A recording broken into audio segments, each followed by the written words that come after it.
Ever wonder why old fairy tales are so weird and dark? Medieval parents had some wild ideas about bedtime stories. They'd tell their kids tales about baby-snatching fairies and magical sleep potions, and somehow it actually worked. Let's explore these bizarre bedtime hits. Let's talk about medieval parents' secret weapon, lullabies with a dark twist. These weren't your sweet, gentle, rockabye baby tunes. Medieval mums and dads would sing about monsters lurking in shadows and creatures that might snatch misbehaving kids. But here's the genius part. They mix these spooky warnings with soothing melodies. The combo of scary stories and gentle tunes worked like magic to keep kids in line. Think about it. If you're a medieval kid and your mum's singing about goblins taking away children who don't go to sleep, you're probably going to close those eyes pretty quick. The strategy was surprisingly effective, and some of these creepy lullabies survived for centuries. Let me tell you about Tom Thumb, probably the world's first tiny but mighty hero. This little guy was literally the size of your thumb, but he had more tricks up his miniature sleeve than a magician at a birthday party. Tom made a palace out of a horse's ear, talk about creative real estate, rode through town on a mouse like it was a mighty steed, and regularly outsmarted giants who were thousands of times his size. The best part? He used his tiny size to his advantage, sneaking into places no one else could go, eavesdropping on bad guys' plans, and becoming medieval England's smallest secret agent. Kids absolutely loved hearing about this pint-sized hero who proved that being small didn't mean you couldn't do amazing things. Here's where medieval parenting gets really wild. Parents were seriously worried about fairies sneaking in at night to swap their babies with fairy lookalikes called changelings. These weren't your sparkly, wing-fluttering Tinkerbell types. We're talking mischievous creatures who'd leave behind grumpy, odd-looking fairy babies while whisking away the human ones. Parents got super creative with their anti-fairy security systems. They'd hang iron crosses over cribs, sprinkle salt around the nursery, and even leave out bread and milk as fairy bribes.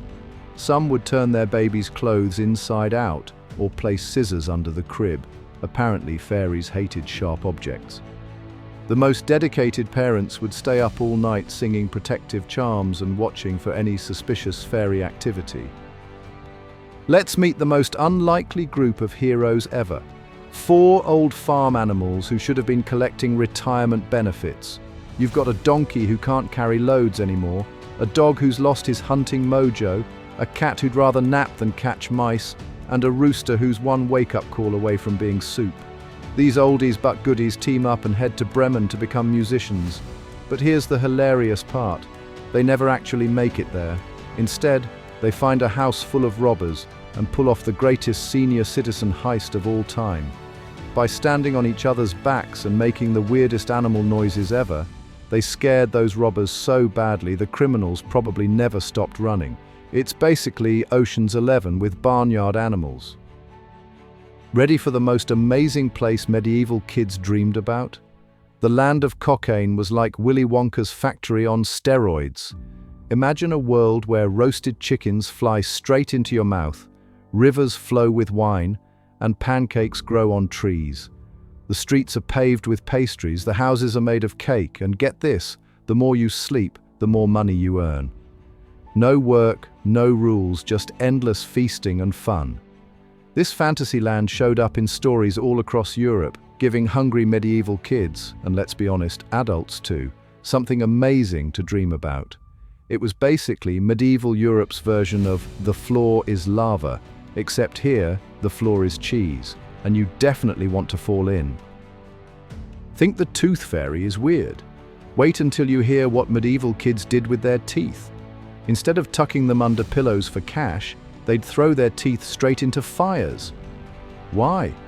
They believed a new tooth would grow in its place, but if they didn't burn it, a witch might snatch it and curse them forever.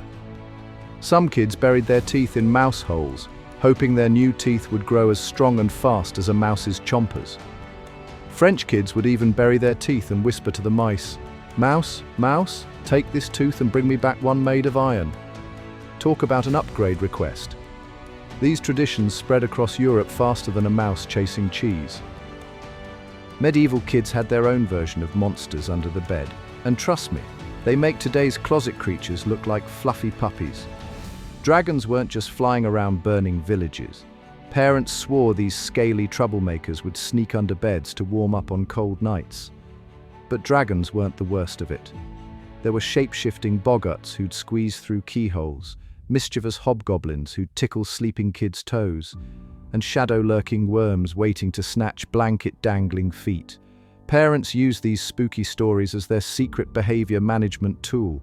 Want your kid to keep their feet under the covers and stay in bed? Just mention the toe-nibbling night creatures. Here's a medieval tale that'll make you feel better about dozing off in class. Meet Sir Snooze-a-Lot, a knight who could fall asleep anywhere, during dragon fights, royal feasts, even while riding his horse. His armor had special cushions, and his helmet had a built-in pillow. But one day, his constant napping accidentally saved the kingdom.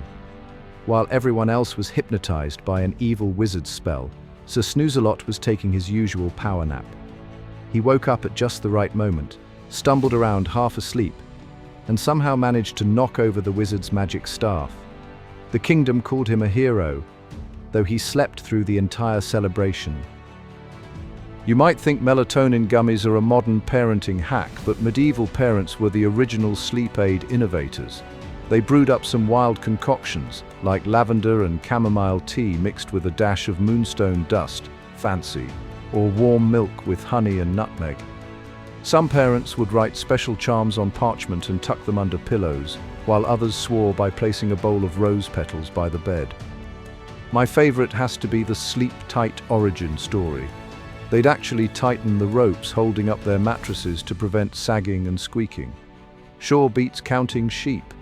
And get this, some folks believed wearing a nightcap made of purple fabric would guarantee sweet dreams. Those wild medieval bedtime stories? They're basically the great-grandparents of every book on your kid's shelf today. Take Maurice Sendak's Where the Wild Things Are. It's totally channeling those medieval monster tales, just with better dental hygiene. The Brothers Grimm didn't invent their stories from scratch. They collected these ancient tales that parents had been telling for centuries. Even modern favorites like Shrek borrowed that medieval mix of humor and spooky stuff. These old stories taught us that kids can handle more than sugar-coated happy endings. They love a little darkness with their bedtime stories, as long as there's hope and humor mixed in. Thanks for joining me on this wild ride through medieval bedtime stories. If you enjoyed these crazy tales, smash that like button and subscribe for more historical weirdness. Share with your friends. They need to know why bedtime stories got so bizarre.